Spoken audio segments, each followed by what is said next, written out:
Hello and welcome, मैं हूं अंशिता और आज हमारे पास एक पावर पैक्ड लेटेस्ट लॉन्च है जो है लेनोवो की तरफ से laptop which is IdeaPad slim 3 जेन 11। अभी देरी नहीं करते हैं, देखते हैं डिज़ाइन लुक कैसा है और बॉक्स काफ़ी बड़ा है, इसमें हमें क्या क्या मिल रहा है।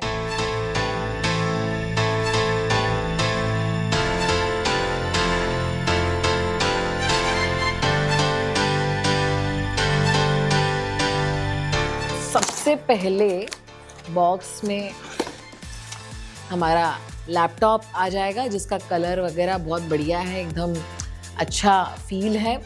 इसके बारे में बात करेंगे, उसके पहले देखते हैं कि बॉक्स में और क्या क्या हमको मिल रहा है।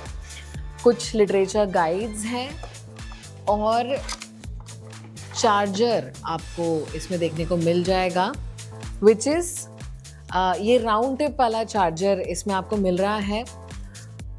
टाइप सी एक्सपेक्टेड था पर राउंड टिप वाला चार्जर 2026 में भी मिल रहा है, थोड़ा सा इसको टाइप सी किया जा सकता था, नेवर माइंड। तो बॉक्स में हमें सिर्फ लिटरेचर गाइड, चार्जर और लैपटॉप मिला है, तो देरी नहीं करते हैं और इसके स्पेसिफिकेशंस की बात कर लेते हैं।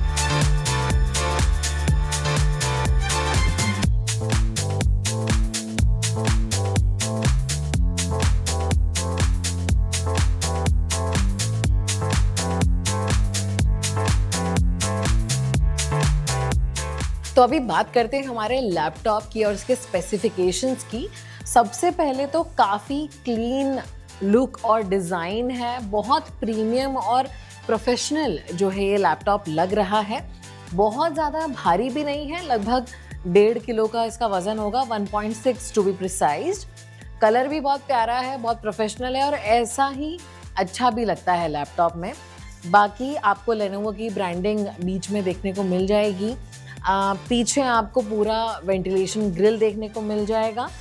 उसके अलावा साइड में आपको काफ़ी सारे पोर्ट्स जो हैं देखने को मिल जाएंगे। आपको चार्जिंग पोर्ट है, यूएसबी है, HDMI है, टाइप सी पोर्ट है। अब ये जो टाइप सी पोर्ट है इससे आपको आउटपुट भी मिल जाएगा और आप साथ ही साथ चार्ज भी कर सकेंगे। उसके अलावा यहाँ पे भी आपको USB पोर्ट वापस से मिल रहा है। SD कार्ड रीडर भी इसमें है जो कि बड़ा वाला है। अच्छा है, ये काफ़ी ज़्यादा काम आता है क्योंकि आपको अलग से फिर कार्ड रीडर लगाना पड़ता है। जनरली लैपटॉप्स में छोटा माइक्रो SD कार्ड रीडर रहता है जो ज़्यादातर काम में नहीं आता है। ये अच्छा है कि full size SD card reader आपको लैपटॉप में आपके मिल रहा है। उसके अलावा power on end off button आपको इसमें देखने को मिल जाएगा। अब इसके डिस्प्ले की अगर मैं बात करूं तो डिस्प्ले जो है इसका 15.3 इंचेस का है और OLED एंटी ग्लेयर डिस्प्ले आपको इसमें देखने को मिल जाएगा। अच्छा डिस्प्ले है, बिल्कुल आपको परेशानी नहीं आएगी, कंटेंट वगैरह कंज्यूम करना है, आपका काम करना है, अच्छा डिस्प्ले आपको इसमें देखने को मिल जाएगा। उसके अलावा 60 हर्ट्ज़ की जो है रिफ्रेश रेट इसमें आपको मिल रही है। यस, थोड़ी सी डिसअपॉइंटिंग है, थोड़ा सा अगर 90 हर्ट्ज़ या 120 हर्ट्ज़ तक की आपको रिफ्रेश रेट मिलती तो बेहतर होता। 400 निट्स की पीक ब्राइटनेस है। घर के अंदर इंडोर्स में चलाने में तो किसी भी प्रकार की दिक्कत नहीं आई है। आउटडोर्स मैंने उतना इस्तेमाल करके देखा नहीं है, लेकिन बहुत ज़्यादा दिक्कत नहीं आएगी, ब्राइटनेस ठीक ठाक है। इसमें आपको एक मिलिट्री ग्रेड प्रोटेक्शन भी मिल रहा है, यानी कि अगर गलती से लैपटॉप आपका गिरता है नीचे तो आपको बहुत ज़्यादा लैपटॉप को हार्म नहीं होगा, ज़्यादा नुकसान नहीं होगा। ये हो गई डिस्प्ले और डिज़ाइन की बात। डिज़ाइन अच्छी है, आपको सामने ही स्पीकर ग्रिल जो है सामने ही दिख रहा है, तो अच्छा साउंड आउटपुट भी आप एक्सपेक्ट इससे कर पाएंगे। और जो साउंड है उसमें आपको डॉल्बी साउंड देखने को मिलेगा। बहुत लाउड तो नहीं है, नॉर्मल लाउड है, बहुत अच्छा साउंड भी नहीं है, बेस आपको नहीं मिलेगा, ठीक ठाक लाउड साउंड है। आपको जितना आपको लैपटॉप का काम पड़ता है उतना आप इससे एक्सपेक्ट कर सकेंगे। आगे पीछे लगे सुने तोरा छोरी का हर रंग तेरे गिले मैच होवे गोरा छोरी का जो रखेगा बचा के दुनिया की नजरा दे तेरे कर दियो हवाले काला डोरा छोरी का। इसका जो केस है ये एल्यूमिनियम से बना हुआ है, हार्ड एल्यूमिनियम से, और नीचे मुझे थोड़ा सा प्लास्टिकी फील हो रहा है। तो ऊपर का तो आपको एल्यूमिनियम समझ में आएगा, लेकिन नीचे जो बिल्ड है वो प्लास्टिक का है। इसका जो हिंज की अगर मैं बात करूं तो अच्छी बिल्ड क्वालिटी है, अच्छा हिंज है, लेकिन एक हाथ से आप जो है ये लैपटॉप को नहीं खोल पाएंगे, आपको दूसरा हाथ लगाना पड़ेगा इसको खोलने के लिए। और कितना ये इसका फ्लैप जो है खुल जाता है, लगभग 170 डिग्री तक ये पूरा खुल जाता है। उसके अलावा वॉबल भी नहीं करता है बहुत ज़्यादा, अच्छा स्ट्रॉन्ग हिंज है। फ्लेक्स, कीबोर्ड फ्लेक्स और आपका जो लिड का फ्लेक्स है वो भी बहुत ज़्यादा नहीं है, बहुत माइनर है, विच इज़ गुड। अभी इसमें जो बैटरी है वो भी अच्छी आपको मिल रही है, 60 वॉट आवर की बैटरी आपको इसमें देखने को मिलेगी। और जो चार्जर है, चार्जिंग सपोर्ट आपको 65 वॉट का मिल जाएगा। अभी 15 मिनट चार्ज करने पे 2 घंटे का बैटरी बैकअप आपको इसमें मिल जाएगा। तो चार्ज भी मोटा मोटा जल्दी ही होता है, और आपको आराम से फुल चार्ज पे, अगर आपका हैवी यूजेज है तो 3 से 4 घंटे आपको ये बैकअप दे देगा। बाकी आपके यूज़ पे डिपेंड करता है कि बैटरी कैसे आपको बैटरी परफॉर्म करके दे रही है।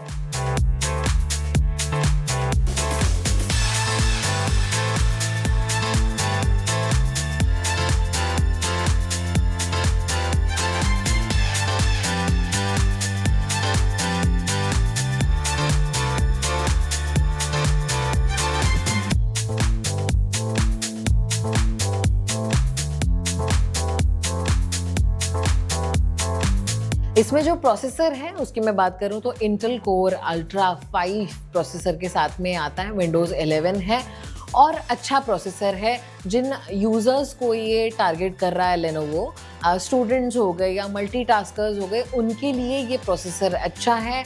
आप डेफिनेटली बहुत सारे ऐप्स या टैब्स वगैरह चालू करके आप एक साथ में काम कर पाएंगे, लैग्स नहीं होंगे, अच्छी प्रोसेसिंग आपको इस लैपटॉप में देखने को मिल जाएगी। यस, गेमिंग आप इसमें बहुत ज़्यादा नहीं कर पाएंगे, कैजुअल गेमिंग थोड़ा बहुत अगर आपको खेलना है तो आप खेल सकते हैं, लेकिन उतना मज़ा आपको नहीं आएगा। एंड ये जो मशीन है वो गेमिंग के लिए बनी भी नहीं है, उसके लिए आप दूसरे लैपटॉप्स को कंसिडर कर सकते हैं। अभी इसमें आपको 512 GB की SSD मिलेगी, अलग से स्लॉट भी है, अगर इन फ्यूचर आप एक्सपैंड करना चाहें तो आप वो भी कर सकते हैं। 16 GB रैम के साथ में ये आ रहा है और मोटा मोटा परफॉर्मेंस अच्छा है, कॉन्फ़िगरेशन बहुत अच्छा है, आपको मिल रहा है। को-पायलट की ब्रांडिंग के साथ में आता है और उसी की वजह से कीबोर्ड में भी आपको अलग से को-पायलट का की भी आपको इसमें देखने को मिल जाएगा। एंड थ्रू आउट आपकी वर्किंग लैपटॉप में जब आप काम करेंगे तो AI आपको सपोर्ट करता रहेगा, जैसे लाइव ट्रांसलेशन हो गया, कैप्शंस हो गए, काफ़ी अच्छा। हिंदी में थोड़ी सी दिक्कत आती है, बहुत ज़्यादा नहीं, लेकिन इंग्लिश तो बहुत अच्छे से ट्रांसलेट करता है। अगर आप क्रिएटिविटी कुछ करना चाहते हैं, पेंट वगैरह आप करते हैं, उसमें भी को-क्रिएट वगैरह आपको बहुत ज़्यादा हेल्प इसमें कर देंगे, which is a very fun thing to do. तो AI एनेबल्ड बहुत सारे फीचर्स आपको लैपटॉप में देखने को मिल जाएंगे। उसके अलावा इसके कैमरा भी 1080p का वेबकैम आपको इसमें देखने को मिल जाता है, शटर के साथ में आता है, स्लाइडिंग शटर के साथ, तो आपका प्राइवेसी भी आप अपने हिसाब से देख सकते हैं। उसके अलावा ऑटो फ्रेमिंग के साथ ही आता है, यानी कि अगर आप किसी मीटिंग में हैं या वीडियो कॉल पे हैं तो वो ऑटो फ्रेम आपको करेगा, आपको कोशिश करेगा कि आपको फ्रेम के बीच में रखे। आई फ्रेमिंग के साथ भी ये आता है, लेकिन आई फ्रेमिंग उतनी क्वालिटी वाली नहीं है, उतनी अच्छी नहीं कर पाता, लेकिन वीडियो फ्रेमिंग आपकी ऑटो फ्रेमिंग अच्छे से ये करता है, डिसेंट है। उसके अलावा फिंगरप्रिंट सेंसर जो है वो इसमें आपको नहीं मिलेगा, लेकिन फेस अनलॉक है। अभी कीबोर्ड भी इसका बैकलिट कीबोर्ड है, अच्छा है, कंफर्टेबल टाइपिंग है, बढ़िया लगता है, कोई दिक्कत आपको इसमें नहीं आएगी। उसके अलावा इंटेल आर्क ग्राफिक्स इसमें आपको देखने को मिल जाएंगे। तो अगर मैं इसकी प्राइसिंग की बात करूं तो 1,09,990 रुपीज़ में ये प्राइस्ड है। अभी स्टार्टिंग में आपको कुछ ऑफर्स वगैरह भी इसमें देखने को मिल जाएंगे। डेफिनेटली थोड़ा ओवर प्राइस्ड है, कॉन्फ़िगरेशन के लिए। लेकिन अगर आप चाहते हैं कि आपको मल्टीटास्किंग करनी है, आप एक स्टूडेंट हैं, आपको पढ़ाई के लिए चाहिए, थोड़ा क्रिएटिविटी के लिए चाहिए, हल्की-फुल्की एडिटिंग करनी है, कंटेंट वगैरह कंज्यूम करना है, तो उसके लिए it's a very good choice. थोड़ा-सा बजट हेवी साइड पे है, लेकिन अगर इसी में रिफ्रेश रेट अगर थोड़ी और अच्छी होती, थोड़ा-सा आपको थोड़ा-सा प्राइस थोड़ी कम होती, तो ये एक पावर पैक्ड एकदम एक बार में सजेस्ट करने वाला लैपटॉप ये बन जाता। बाकी अच्छा है, आप डेफिनेटली अभी इसे कंसिडर कर सकते हैं। जैसा मैंने आपको बताया, अगर आप स्टूडेंट हैं और मल्टीटास्कर हैं तो ऑनलाइन आपको अभी, क्योंकि लॉन्च ही हुआ है हाल ही में, तो काफ़ी सारे ऑफर्स भी आपको इसमें देखने को मिल जाएंगे।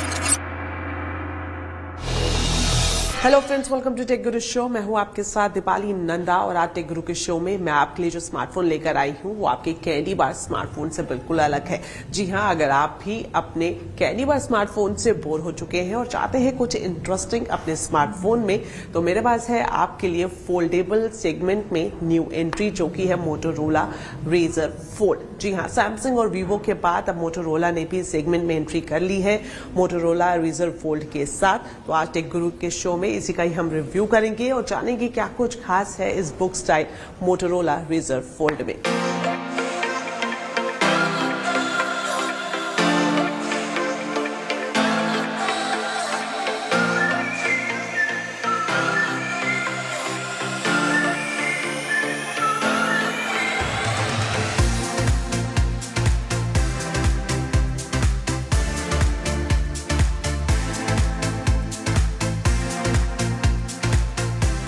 मोटोरोला के रेजर फोल्ड की रिव्यू की शुरुआत करते हैं इसके डिजाइन के साथ। पहली ही नजर में ये स्मार्टफोन आपको इम्प्रेस करेगा क्योंकि ये आपको देगा एकदम प्रीमियम फील। मोटोरोला ने यहाँ कर्व्ड कॉर्नर्स और स्लाइटली फ्लैट फ्रेम का जबरदस्त कॉम्बिनेशन दिया है, जिसकी वजह से जो ग्रिप है इस स्मार्टफोन को पकड़ने में कंफर्टेबल लगती है। लेकिन यहाँ पर एक और बात मैं आपको बता दूं कि अपने राइवल से थोड़ा सा ये आपको हैवी और थिक लग सकता है। कंपैरिजन के हिसाब से देखें तो Samsung Galaxy Z Fold 7 weight की बात करें तो 215 ग्राम है, वहीं रेजर फोल्ड का वेट थोड़ा ज़्यादा है जो कि करीब 243 ग्राम्स का है। तो थोड़ा सा भारी ये फोल्डेबल स्मार्टफोन ज़रूर है और हैवी होने की वजह से अगर आप एक साथ लंबे वक्त तक इसको अपने हाथ पे पकड़ कर रखते हैं तो हो सकता है थोड़ा रिस्ट स्ट्रेन भी आपको महसूस हो, खास तौर पर जब ये स्मार्टफोन अनफोल्ड हो। लेकिन बिल्ड क्वालिटी बेहद इम्प्रेसिव है। इसका जो स्टील हिंज है वो काफ़ी स्ट्रॉन्ग लगता है और इनविजिबल सा है। आपको गौर से देखने पर भी हिंज नहीं दिखेगा, आपको क्लोजली देखने पर भी हिंज बहुत हल्का सा महसूस होगा। खास बात यह भी है कि इस फोल्डेबल स्मार्टफोन को आप अलग अलग एंगल्स पर फोल्ड करके यूज़ कर सकते हैं, यानी कि mini laptop mode, tent mode या फिर डेस्क मोड जैसी फ्लेक्सिबिलिटी आपको इस फोल्डेबल स्मार्टफोन के साथ मिलती है। बैक पैनल पर ध्यान दें तो इसमें आपको टेक्सचर ज्योमेट्रिक फिनिश दी गई है जो कि ओवरऑल इसको काफ़ी स्टाइलिश बनाती है। और खास बात यह है कि टेक्सचर ज्योमेट्रिक फिनिश की वजह से ही जो फिंगरप्रिंट्स हैं वो भी आपको कम दिखाई देते हैं। बात कर लेते हैं ड्यूरेबिलिटी की, तो इस फोल्डेबल स्मार्टफोन में IP46, IP48 और IP49 रेटिंग सब एक साथ आती है और इसका मतलब ये कि डस्ट रेजिस्टेंस की बात करें तो ये एवरेज है, लेकिन वाटर स्प्लैशेस और एक्सीडेंटल एक्सपोजर से काफ़ी कंफर्टेबली सर्वाइव कर जाएगा। अब एक नजर डाल लेते हैं इसके डिस्प्ले पर, जो कि इस फोल्डेबल स्मार्टफोन की हाईलाइट है। रेजर फोल्ड में आपको दो डिस्प्लेज मिलते हैं और ऑनेस्टली दोनों ही डिस्प्ले कमाल के हैं। 8.1 इंच का बड़ा 2K POLED डिस्प्ले आपको इसमें मिलेगा, जो कि 120 हर्ट्ज रिफ्रेश रेट के साथ आता है और साथ ही साथ डॉल्बी विजन और HDR10+ सपोर्ट भी आपको इसमें मिलता है। और हाँ, इसमें आपको पीक ब्राइटनेस मिलने वाली है 6200 निट्स की। तो आउटडोर विजिबिलिटी की तो आपको टेंशन लेने की ज़रूरत नहीं है। काफ़ी आसानी से आप आउटडोर सनलाइट में भी इसकी स्क्रीन्स को एक्सेस कर सकते हैं और जब आप इसे अनफोल्ड करेंगे तो क्रीज भी आपको काफ़ी सटल और ना के बराबर ही महसूस होगी। और इनफैक्ट अगर आप इसे लगातार 1 से 1.5 घंटे इस्तेमाल कर रहे हैं तो आपको क्रीज नोटिस होना बिल्कुल खत्म ही हो जाएगा। वहीं बात कर लेते हैं कवर डिस्प्ले की, तो ये भी इक्वली इंप्रेसिव है। 6.6 इंच का आउटर स्क्रीन है, 165 हर्ट्ज रिफ्रेश रेट को सपोर्ट करता है। नोटिफिकेशन चेक करना हो, व्हाट्सएप रिप्लाईज हो, म्यूजिक कंट्रोल या फिर क्विक कैमरा एक्सेस, सब कुछ आप इसी आउटर स्क्रीन से एक्सेस कर सकते हैं। मतलब ये कि आपको बार बार फोल्ड या अनफोल्ड करने की ज़रूरत महसूस नहीं होगी। और हाँ, सबसे इंटरेस्टिंग चीज़ क्या है वो ये कि मोटोरोला ने इसमें आई कंफर्ट फीचर्स पर भी काफ़ी काम किया है।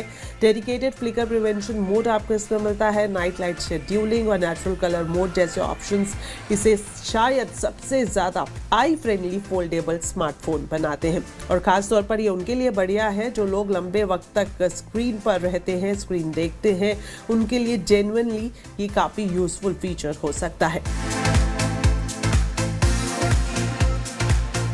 अब बताते हैं उस फीचर के बारे में जिस पर मोटोरोला सबसे ज़्यादा कॉन्फिडेंट इस फोल्डेबल स्मार्टफोन में दिख रहा है, और ये फीचर है कैमरा। मोटोरोला का ये कहना है कि अब तक का बेस्ट फोल्डेबल कैमरा सेटअप है। क्या कुछ इसमें मिलने वाला है तो अब मैं आपको बता देती हूँ। रियर कैमरा सेटअप में आपको 50 मेगापिक्सल के कैमरास मिलते हैं। प्राइमरी सेंसर है जो कि ऑप्टिकल इमेज स्टेबलाइजेशन के साथ आता है, और साथ ही साथ इसमें आपको अल्ट्रा वाइड मैक्रो और साथ ही साथ 3x पेरिस्कोप टेलीफोटो लेंस भी मिल जाता है। डे लाइट फोटोग्राफी में कलर्स काफी नेचुरल आए, एक्सपोजर बैलेंस रहा और साथ ही साथ डिटेल्स भी अच्छी खासी आपको मिलती है। और बात करें इसके पोर्ट्रेट शॉट्स की तो वो तो स्टैंड आउट करते ही हैं। बैकग्राउंड ब्लर नेचुरल लगता है। स्किन टोन्स दूसरे स्मार्टफोन्स की तरह ओवर प्रोसेस्ड नहीं लगते हैं, और जो इसका एज डिटेक्शन है वो भी स्ट्रॉन्ग है। और इसके कैमरा सेटअप में एक और सरप्राइज है जो कि है इसका zoom performance. 3x periscope telephoto lens smooth transition देता है और जूम शॉट्स में भी डिटेल से कोई कॉम्प्रोमाइज नहीं होता है, जो कि दूसरे फोल्डेबल स्मार्टफोन में कहीं ना कहीं ये कॉम्प्रोमाइज देखने को मिला है। लेकिन मोटोरोला रेजर फोल्ड में वो शिकायत आपको नहीं मिलेगी। नाइट सीन में नॉइज काफी फील होता है, ऑटो फोकस थोड़ा स्लो हो जाता है और हाइलाइट्स कभी कभी ओवर एक्सपोज दिखते हैं। तो अगर आप एक dedicated camera phone for example Oppo find X9 ultra से कंपेयर करेंगे तो डिफरेंस आसानी से आप देख पाएंगे। लेकिन फोल्डेबल कैटेगरी है, इसलिए आपको ये भी ध्यान रखना होगा कि उस लिहाज से अगर आप देखेंगे तो फोल्डेबल स्मार्टफोन में ये जो कैमरा सेटअप है वो स्ट्रॉन्ग है।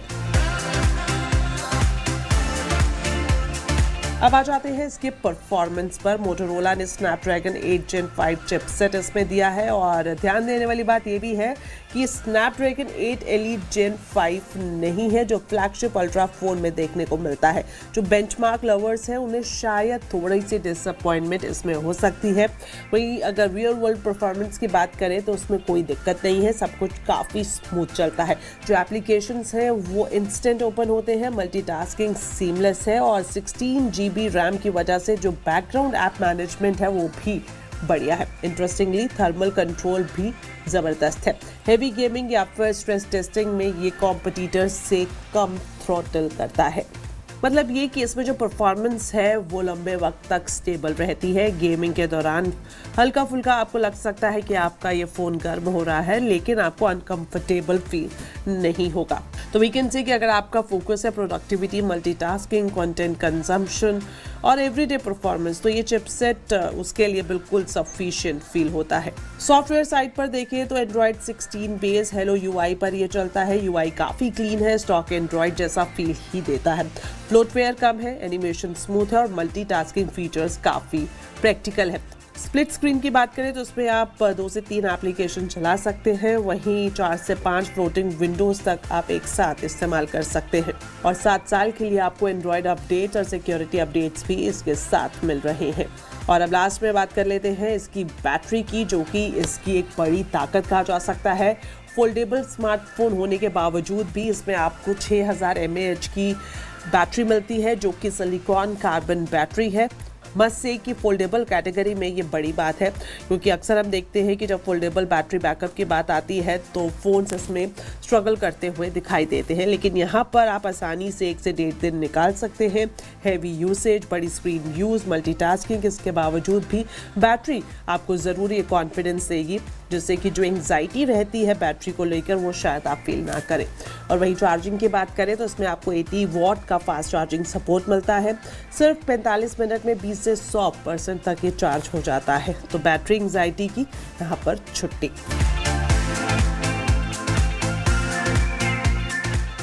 तो रिव्यू के एंड में आई कैन से कि मोटोरोला ने ज़बरदस्त एफर्ट्स डाले हैं अपने पहले फोल्डेबल स्मार्टफोन में, चाहे हम लोग डुअल डिस्प्ले की बात करें, कैमरा सेटअप हो, अच्छी खासी बड़ी बैटरी लाइफ हो, परफॉर्मेंस हो, कहीं पर भी आपको कॉम्प्रोमाइज़ इस फोल्डेबल स्मार्टफोन में होता हुआ नहीं दिखेगा। चलिए लास्ट में अगर आप ये जानना चाह रहे हैं कि इसका प्राइस क्या है तो मैं आपको बता दूं कि इसका जो प्राइस है वो है 1,49,999 रुपये, यानी कि 1.5 लाख का ये मोटोरोला का पहला फोल्डेबल स्मार्टफोन है।